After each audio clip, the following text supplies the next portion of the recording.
Assalamualaikum warahmatullahi wabarakatuh pemirsa, apa kabar Anda hari ini? Beragam informasi menarik dan penting lainnya akan kami sajikan untuk Anda. Bersama saya Nofri Afandi, inilah kabar Sumatera.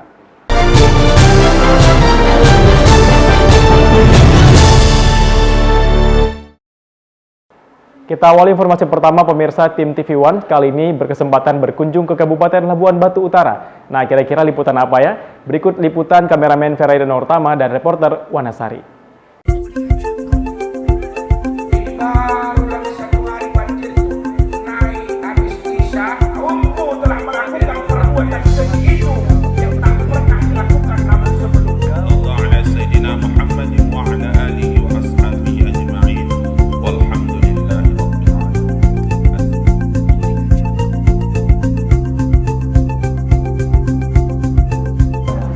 Pemirsa, saat ini saya berada cukup jauh dari kota Medan, jaraknya sekitar 230 km saja, persisnya di Desa Hasang, Kecamatan Kuala Selatan, Kabupaten Labuan Batu Utara, Sumatera Utara. Kira-kira saya datang jauh-jauh kemari mau ngapain ya? Tentunya ada seseorang yang harus saya temui dan kebetulan beliau memandu saya kemari pemirsa. Assalamualaikum. Waalaikumsalam warahmatullahi wabarakatuh. Sehat ya Bang ya? Sehat ya. Nah, saya mau perkenalkan kepada pemirsa, saya bersama Bupati Labuan Batu Utara, juga ada Bapak Wakil Bupati, yaitu Pak Hendrianto Sitorus selaku Bupati, dan Wakil Bupati yaitu Pak Syamsul Tanjung. Pak, saya tadi datang jauh-jauh dari Medan kemari, di depan jalannya rusak Pak. Nah ini dia nih, karena kita jalannya rusak di Desa Hasang ini, kita mengunjungi masyarakat langsung supaya ikut merasakannya. Karena kita tahu anggaran pemerintah hari ini terfokus dengan COVID-19, tetapi pelayanan kita tidak boleh berkurang kepada masyarakat. Nah, pertanyaannya adalah, Pak Bupati ini datang ke desa ini ngantor di desa atau ini kantornya dipindahin kemari gimana Pak? Nah, ini ngantor di desa. Sementara hari ini kantor Bupati Labuan Batu Utara beserta seluruh kantor OPD kami pindahin di Desa Hasang. Diangkut semua kemari ya Pak ya? Oke. Tadi ada kegiatan apa saja Pak? Hari ini kami melaksanakan safari subuh yang biasa kami lakukan setiap minggunya di Labuan Batu Utara. Selanjutnya tadi ada rapat koordinasi beserta perangkat desa dan BPD di Desa Hasang ini. Oke. Nah, tentunya ada tujuan utama Bupati dan Wakil Bupati ngantor di desa. Kira-kira apa sih yang ingin dicapai Pak? Hari ini kita tahu masyarakat kita terbebani dengan pandemi COVID-19. Jadi hadirnya kami pemerintah Kabupaten Labuan Batu Utara untuk melayani masyarakat langsung di desa tersebut, yang dimana desa ini termasuk jauh dari kabupaten.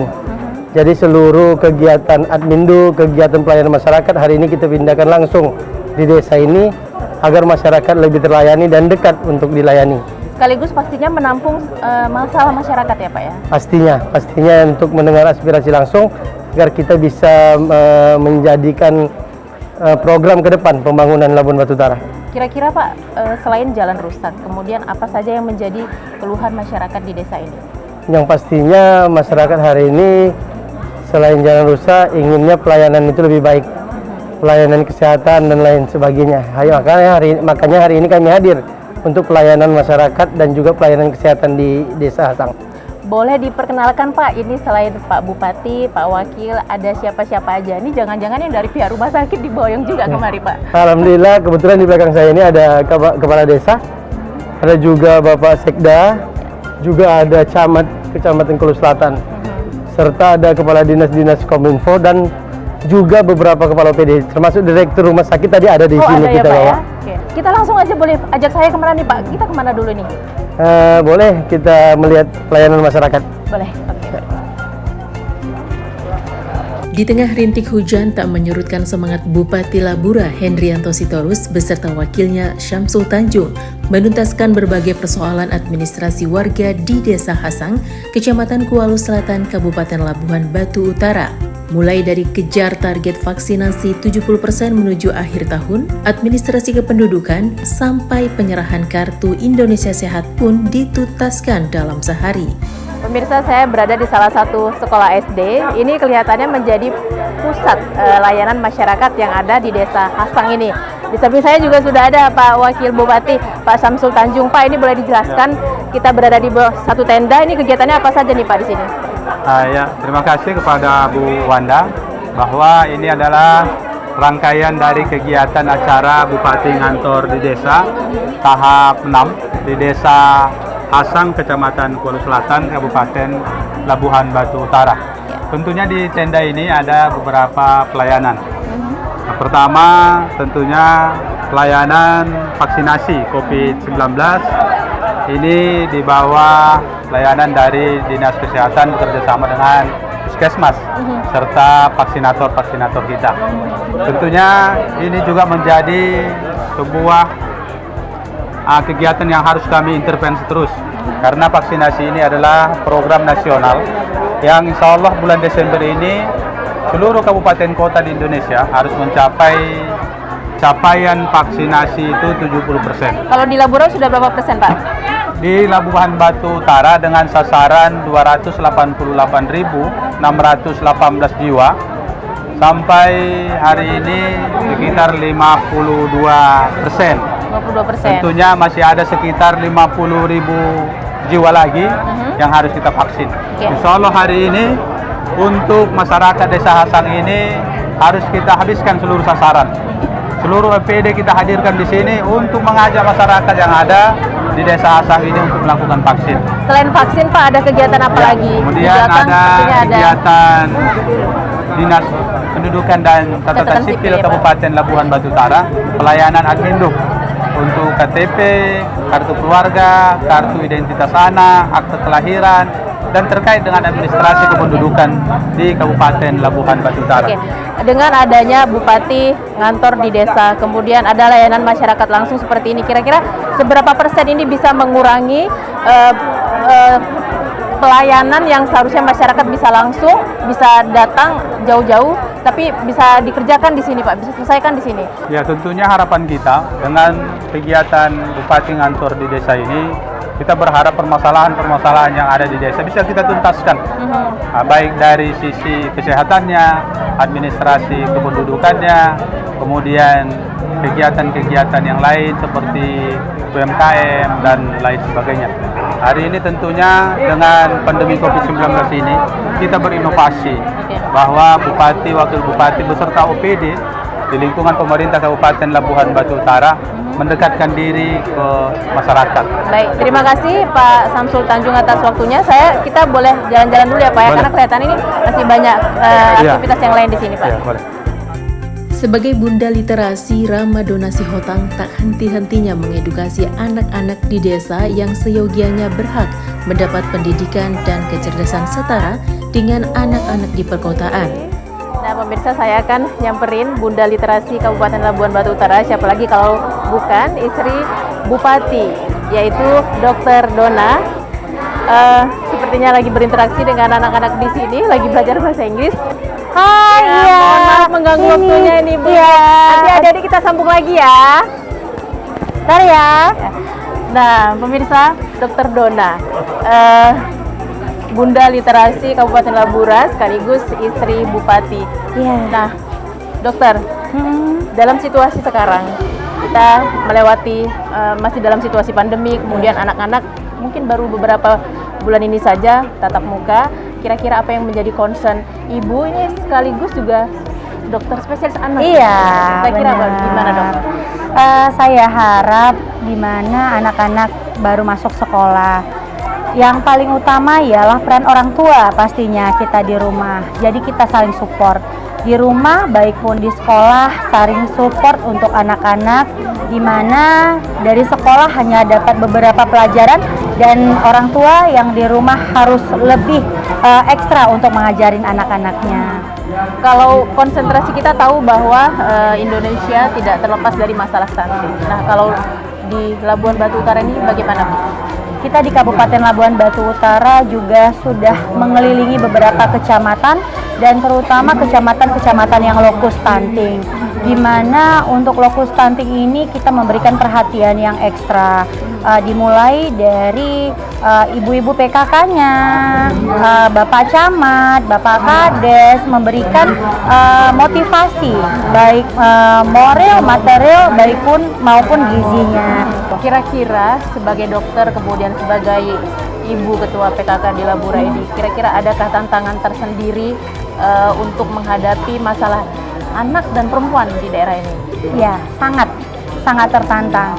Di mana saya sangat berharap untuk semua tenaga medis, khususnya saya mengajarin terlebih dahulu bagaimana cara pengukuran kepada anak-anak sehingga mereka akan mendapatkan tinggi badan, berat badan yang sesuai. Nah, karena apa? Karena dalam pengukuran ini juga berbeda-beda. Berbeda-beda itu, dan kita harus satukan dulu caranya, pengukurannya bagaimana. Kemudian kita satukan pendapat bahwasanya tiap desa khususnya bapak-bapak kadesnya, bapak-bapak camatnya memberikan makanan apa sih untuk anak-anak yang stunting? Edukasinya dulu Edukasinya dulu terutama. Bagaimana makanannya? Tercukupikah mikronutrien dan makronutriennya? Kalau hanya sekedar makanan saja tapi tidak tercukupi gizi, vitamin, dan mineralnya, sama aja seperti itu. Oke, baik. Mudah-mudahan semangatnya tetap dijaga ya dok ya di situasi sekarang ini. Kita boleh keliling lagi ya dok? Boleh.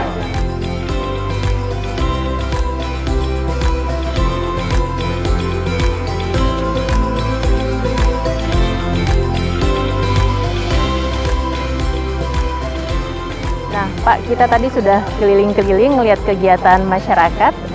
Sepertinya itu lokasi yang terpusat untuk berbagai pelayanan ya, Pak Bupati ya. Nah, kira-kira dari kegiatan ini apa yang bisa disimpulkan, Pak? Alhamdulillah, hari ini kita telah melaksanakan kegiatan Bung Desa. Kami tadi telah melaksanakan pelayanan, peninjauan pelayanan. Ada juga peletakan batu pertama di musola di setiap sekolah. Kesimpulannya bahwasanya masyarakat Desa Hasang ini hari ini telah merasakan kehadiran pemerintah Labuan Batu Utara untuk hal pelayanan-pelayanan tersebut. Oke. Nah, apakah ini akan berkesinambungan? Kita kan ada 8 kecamatan nih. Apakah setelah selesai ini 8 kecamatan terus selesai? Ini gimana, Pak? Kita menargetkan ini seluruh desa, bukan per kecamatan. Kebetulan kita rolling per kecamatannya dan kita pilih desanya. Alhamdulillah di Labuan Batu Utara ada 82 desa. Insya Allah akan kita laksanakan setiap 2 minggu sekali, dan pelaksanaan ini akan rutin setiap harinya. Nah, tadi saya lihat kan ada berbagai pelayanan Pak, seperti dinas catatan sipil, kemudian vaksin, dan bunda literasi juga tadi ada Pak. Nah, bagaimana dengan pelayanan yang membutuhkan waktu? Kan ada pelayanan jangka panjang, kemudian jangka pendek. Nah, ini bagaimana mekanismenya, pengaturannya Pak? Setelah kita tadinya mendengar keluhan dari beberapa tokoh masyarakat dan beberapa perangkat desa, ada dibutuhkan bangunan-bangunan yang pelayanan ini akan dipikirkan nanti melalui RPJMD dan akan dibahas oleh DPR dan nantinya akan disetujui untuk dibangun di tahun selanjutnya. Kira-kira yang menjadi tantangan terbesar bagi pemerintahan Bapak saat ini kepada masyarakat kira-kira seperti apa Pak? Dari mungkin sisi infrastruktur, kemudian dari sisi kultur masyarakatnya Pak?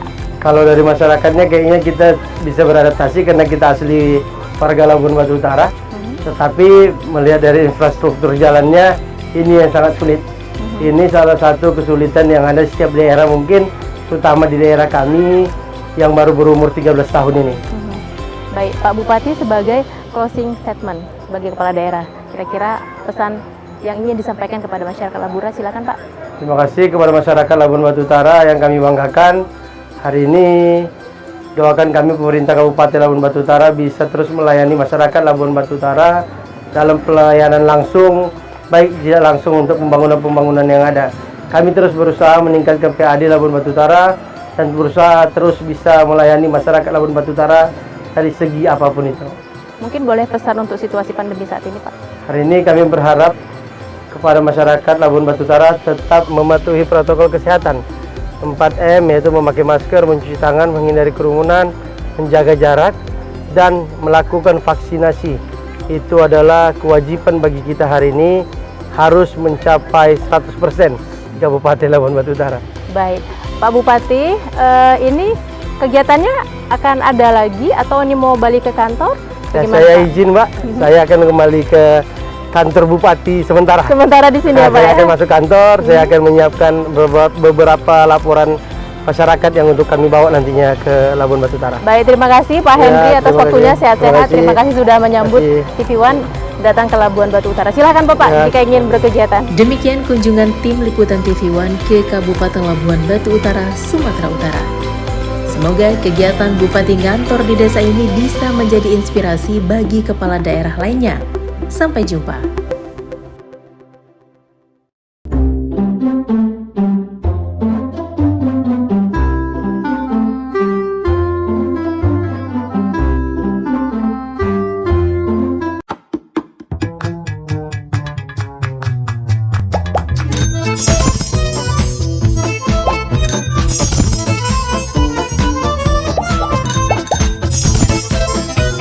Ma, kok banyak kali yang Mama beli? Iya, Ma. Barang sebanyak itu untuk apa? Iya, Mama baru sekali. Gak apa-apa dong. Ini mumpung lagi mau Natal, lagi banyak diskon. Ini juga Mama mau belanja lebih banyak lagi. Bergembira menyambut Natal boleh saja. Tapi ingat, belanjalah dengan bijak. Kalau kita semua memborong bahan pokok, nanti akan menyebabkan harga-harga membumbung tinggi dan langka di pasaran. Jadi, belanjanya secukupnya saja ya. Oh, iya deh. Kalau gitu belanjanya Mama kurangin ya, Pak. Pemerintah menjamin ketersediaan kebutuhan pokok masyarakat. Tetap belanja sesuai kebutuhan. Ayo bijak dalam berbelanja dan gunakan kris untuk transaksi yang cepat, mudah, murah, aman, dan handal. Mari bijak dalam berbelanja. Inflasi terkendali, masyarakat semakin sejahtera. Gunakan alat pembayaran non-tunai untuk kemudahan dan keamanan transaksi. Tetap mematuhi protokol kesehatan, kunci mencapai kesejahteraan masyarakat. Salam, selamat merayakan Natal 2021 dan Tahun Baru 2022. Semoga sukacita, damai, dan kasih Natal senantiasa hadir dalam keluarga Kristiani Sumatera Utara. Tuhan menyertai kita semua. Amin. Pemirsa, peringatan Hari Rempah Nasional pertama digelar di Danau Toba, Parapat, Kabupaten Simalungun. Pada acara yang dibuka langsung Wapres Ma'ruf Amin ini, Gubernur Sumatera Utara Edi Rahmayadi berharap kegiatan itu dapat mendongkrak industri rempah di Sumatera Utara. Peringatan Hari Rempah Nasional atau HRN yang jatuh pada 11 Desember digelar di Hotel Niagara Lake Toba Parapat, Kabupaten Simalungun pada Jumat 10 Desember lalu. Wakil Presiden Ma'ruf Amin mengungkapkan pemilihan Danau Toba sebagai tuan rumah peringatan HRN selain salah satu kawasan super prioritas, daerah itu juga pusat tanaman rempah. Selain peringatan HRN, juga digelar Indonesian Species Forum and Business Expo atau ASFBI. Gubernur Sumatera Utara Edi Rahmayadi mengatakan, pagelaran itu sebagai langkah memperluas dan memperkenalkan rempah serta produk olahannya sehingga mampu mendongkrak industri rempah di Sumut. Bukan tanpa alasan kenapa acara Indonesian Spices Business Forum and Expo World tahun 2021 ini dilaksanakan di Kota Parapat, Danau Toba yang indah. Selain karena Danau Toba merupakan satu dari 5 destinasi pariwisata super prioritas. Kawasan ini juga merupakan pusat berbagai tanaman rempah yang pernah menjadi primadona ekspor pertanian dari Provinsi Sumatera Utara.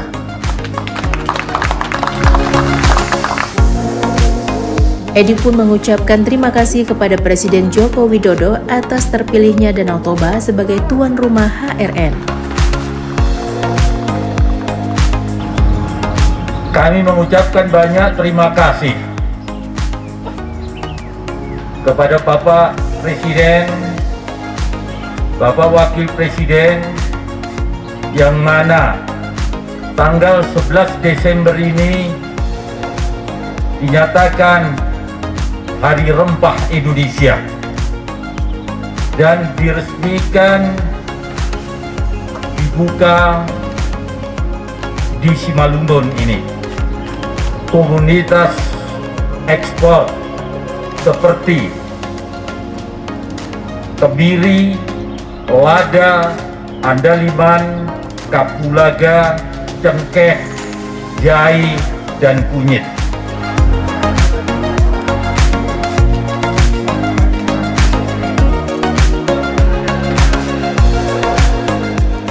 Menurut Ari Prihardianto, selaku peneliti Badan Riset dan Inovasi Nasional menjelaskan bahwa di kawasan Toba terdapat kemenyan terbaik di dunia yang berasal dari Toba, yaitu kemenyan Toba Styrax sumaterana.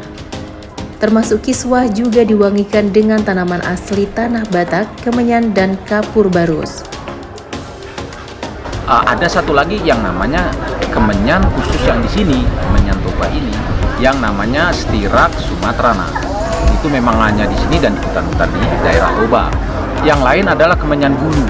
Itu dia punya bulu di daun-daunnya yang disebut Styrax parallelona. Ya, itu juga hanya ada di sini. Jadi kemenyan terbaik itu memang berasal dari Toba yang disebut sebagai kemenyan Toba atau Styrax sumaterana. Dan itu juga merupakan kemenyan terbaik di dunia. Bisa dikatakan bahwa semua kemenyan yang kita kenal di dunia ini berasal dari sini. Petani kemenyan dari Desa Sipituhuta, Kecamatan Kolung, Kabupaten Kumbang Hasundutan mengungkapkan bahwa ia mampu memanen kemenyan hingga 300 kg per tahunnya. Ia pun menjualnya dengan harga Rp300.000 per kilogramnya kepada pengepul.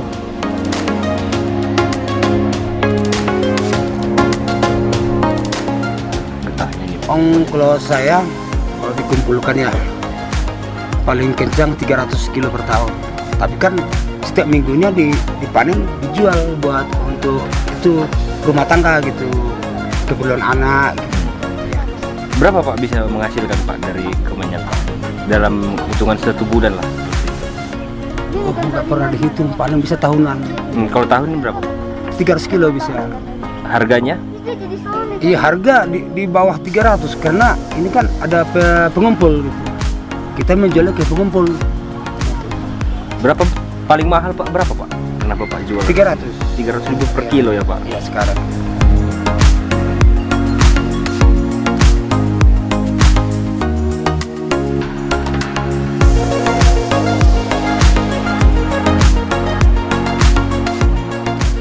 Peringatan HRN pertama ini dihadiri Ketua Umum DWI, Gawal Nasir, Pangdam 1 Bukit Barisan, Maijen TNI Hasanuddin, dan Kapolda Sumatera Utara Irjen Pol RZ Pancaputra Simanjuntak.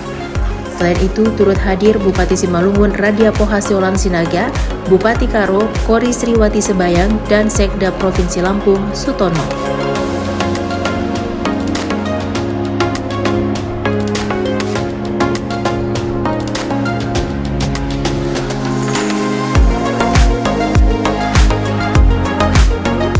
Dari Simalungun, Sumatera Utara, Tim TV One mengabarkan.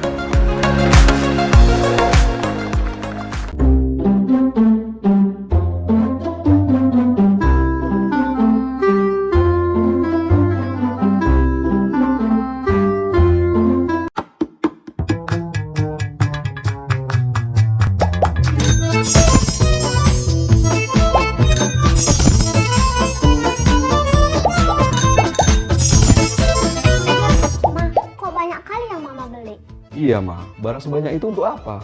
Iya, Mama baru sekali. Gak apa-apa dong. Ini mumpung lagi mau Natal, lagi banyak diskon. Ini juga Mama mau belanja lebih banyak lagi. Bergembira menyambut Natal boleh saja. Tapi ingat, belanjalah dengan bijak. Kalau kita semua memborong bahan pokok, nanti akan menyebabkan harga-harga membumbung tinggi dan langka di pasaran. Jadi, belanjanya secukupnya saja ya. Oh, iya deh. Kalau gitu belanjanya Mama kurangin ya, Pak. Pemerintah menjamin ketersediaan kebutuhan pokok masyarakat. Tetap belanja sesuai kebutuhan. Ayo bijak dalam berbelanja dan gunakan kris untuk transaksi yang cepat, mudah, murah, aman, dan handal. Mari bijak dalam berbelanja. Inflasi terkendali, masyarakat semakin sejahtera. Gunakan alat pembayaran non-tunai untuk kemudahan dan keamanan transaksi. Tetap mematuhi protokol kesehatan, kunci mencapai kesejahteraan masyarakat. Salam. Selamat merayakan Natal 2021 dan Tahun Baru 2022. Semoga sukacita, damai, dan kasih Natal senantiasa hadir dalam keluarga Kristiani Sumatera Utara. Tuhan menyertai kita semua. Amin. Wakil Gubernur Sumatera Utara Musa Rajeksa atau IJEK meresmikan Pusat Informasi Kaldera Toba di Politeknik Pariwisata Medan. Tujuan peresmian ini sebagai pusat pengetahuan pembelajaran tentang geopark bagi mahasiswa dan masyarakat.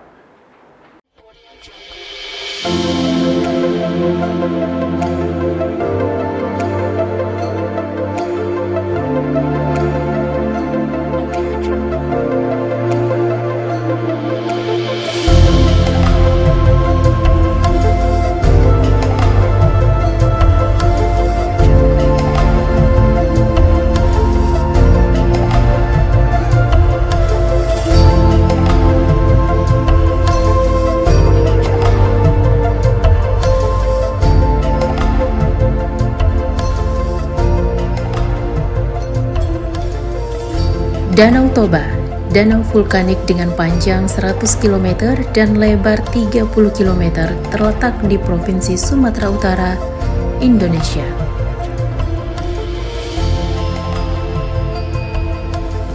Danau Toba dinobatkan sebagai danau terbesar di Indonesia bahkan Asia Tenggara dengan terdapat sebuah pulau vulkanis di tengahnya bernama Pulau Samosir.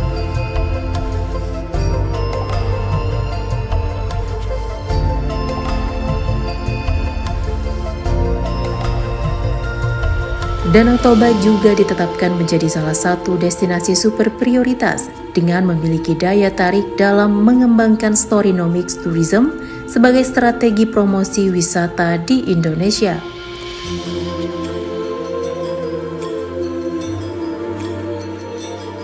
Hal itu tercipta dengan berkembangnya cerita legenda setempat dengan kisah terbentuknya Danau Toba.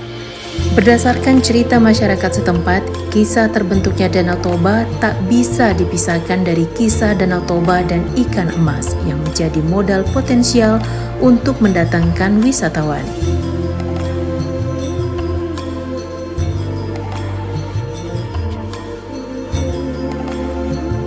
Salah satu keindahan alam terkenal dari Pulau Sumatera ini juga merupakan danau air tawar tektovulkanik terluas kedua di dunia. Keajaiban, keindahan, dan kisahnya yang melegenda membuat organisasi pendidikan, keilmuan, dan kebudayaan Perserikatan Bangsa-Bangsa UNESCO menetapkan kaldera Toba sebagai UNESCO Global Geopark. Untuk menunjang predikat itulah, Politeknik Pariwisata Medan turut serta mendukung perkembangan kawasan wisata kaldera Toba dengan membuat Pusat Informasi Kaldera Toba. Pusat Informasi Kaldera Toba Politeknik Pariwisata Medan itu diresmikan IJEK pada Senin 13 Desember lalu. Wakil Direktur Politeknik Pariwisata Medan, Femi Indriani Dalimunte mengungkapkan pihaknya bekerja sama dengan Badan Pengelola Toba Kaldera UNESCO Global Geopark. Pusat informasi tersebut juga sebagai pendukung untuk unit Geopark serta menjadi salah satu outlet praktik mahasiswa jurusan kepariwisataan.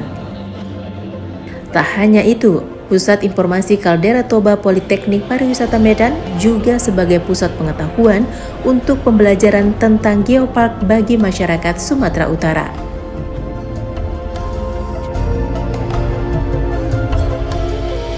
IJEK pun mengajak berbagai pihak menyempurnakan catatan-catatan dari UNESCO terhadap kaldera Toba untuk semakin maju. Ia berharap masyarakat dan pemerintah wajib bersama-sama meningkatkan serta menjaga kelestarian lingkungan dan keutuhan kawasan kaldera Toba. Atas nama pemerintah Provinsi Sumatera Utara, IJEK pun mengucapkan rasa terima kasihnya kepada Poltekpar Medan yang peduli untuk membantu pemerintah provinsi menjaga kawasan kaldera Toba. Terima kasih sekali lagi Bu, atas nama pemerintah Provinsi Sumatera Utara, kepedulian dari Poltekpar untuk bagaimana kaldera Toba ini bisa kita jaga, dan memang sebagai mungkin mengingatkan kembali, walaupun kita sudah tahu ada catatan-catatan dari UNESCO Rekomendasinya, untuk kita harus sempurnakan dan lengkapin tentang daerah-daerah geopark yang sudah menjadikan site yang disetujui di UNESCO. Dan ini menjadi PR tugas kita di Provinsi, Pak Jumri. Jangan sampai kita lalai, akhirnya dicabut kembali. Karena ini sangat baik untuk promosi wisata kita. Dengan adanya UNESCO Global Geopark ini menjadi baik. Danau Toba itu menjadi promosi wisata, bukan hanya danaunya, tapi bagaimana proses danau itu terjadi. Ya, ini Pak Manghindar sebagai Ketua Harian, tolong kita betul-betul komunikasi yang baik, kerjasama yang baik. Pada peresmian Pusat Informasi Kaldera Toba itu turut dihadiri Ketua Harian Badan Pengelola Toba Kaldera UNESCO Global. IJEK yakin dengan sinergitas berbagai pihak dalam kemajuan kawasan kaldera Toba semakin membuka mata dunia bahwa kaldera Toba merupakan destinasi wisata yang luar biasa menarik. Dari Medan, Sumatera Utara, tim TV One mengabarkan.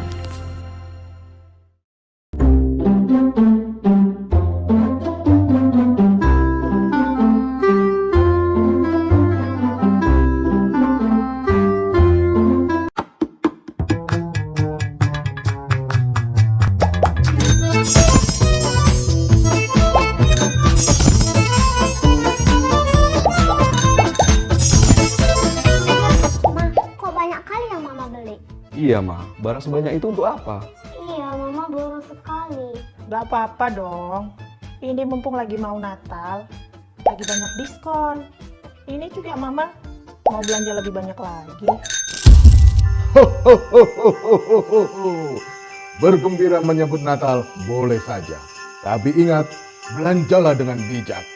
Kalau kita semua memborong bahan pokok, nanti akan menyebabkan harga-harga membumbung tinggi dan langka di pasaran. Jadi, belanjanya secukupnya saja ya. Oh, iya deh. Kalau gitu, belanjanya Mama kurangin ya, Pak. Pemerintah menjamin ketersediaan kebutuhan pokok masyarakat. Tetap belanja sesuai kebutuhan. Ayo bijak dalam berbelanja dan gunakan kris untuk transaksi yang cepat, mudah, murah, aman, dan handal. Mari bijak dalam berbelanja. Inflasi terkendali, masyarakat semakin sejahtera. Gunakan alat pembayaran non-tunai untuk kemudahan dan keamanan transaksi. Tetap mematuhi protokol kesehatan, kunci mencapai kesejahteraan masyarakat. Salam. Selamat merayakan Natal 2021 dan Tahun Baru 2022. Semoga sukacita, damai, dan kasih Natal senantiasa hadir dalam keluarga Kristiani Sumatera Utara. Tuhan menyertai kita semua. Amin. Badan Penanggulangan Bencana Daerah Kota Medan bersama berbagai organisasi dan relawan kemanusiaan di Kota Medan melakukan pengkajian kerusakan dan kerugian pasca bencana tahun 2021. Pemerintah Kota Medan melalui Badan Penanggulangan Bencana Daerah melaksanakan kegiatan pengkajian perusakan dan kerugian pasca bencana tahun 2021 yang berlangsung di salah satu hotel di Kota Medan. Dalam kegiatan ini selain dihadiri langsung oleh Kepala BPBD Kota Medan Muhammad Husni, juga dihadiri Kepala BPBD Provinsi Sumatera Utara Abdul Haris Lubis, praktisi kebencanaan dan staf ahli bidang drainase PU Kota Medan, serta dihadiri beberapa komunitas relawan seperti PMI Medan, Kogana, Kokam Medan, Pramuka Medan, dan beberapa komunitas lainnya. Diskusi kajian pasca bencana dengan kolaborasi segala unsur terlibat baik dari pemerintah atau non-pemerintah daerah Kota Medan. Langkah ini sebagai proses bekerja sama untuk menelurkan gagasan atau ide dan menyelesaikan masalah secara bersama-sama menuju visi bersama dalam rapat darurat bencana.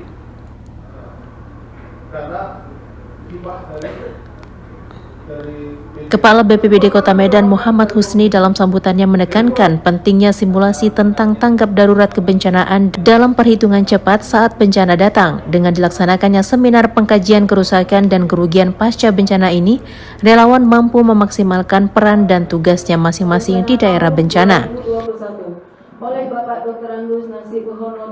Tujuannya apa? Kesiagaan kita dalam menghadapi bencana. Kita tahu di Medan ada banjirop, ada banjir bandang, ada angin puting beliung, makanya dibutuhkan perhitungan cepat nantinya ketika bencana datang. Termasuk bencana yang ada di Semeru juga jadi pengalaman bagi kita, bahwa perlu satuan-satuan pengendali di lapangan. Nantinya satuan hitungan persentasi kerugian itu akan dapat dicapai melalui informasi semua komponen yang ada. Pramuka Kota Medan, Palang Merah Indonesia Kota Medan, BKPRMI Kota Medan. Terlaksananya diskusi kajian pasca bencana skala besar tersebut agar pertolongan pertama dalam kebencanaan dapat maksimal dan terkoordinasi dengan baik. Diharapkan tidak ada lagi masyarakat menjadi korban adanya bencana yang bisa sewaktu-waktu terjadi.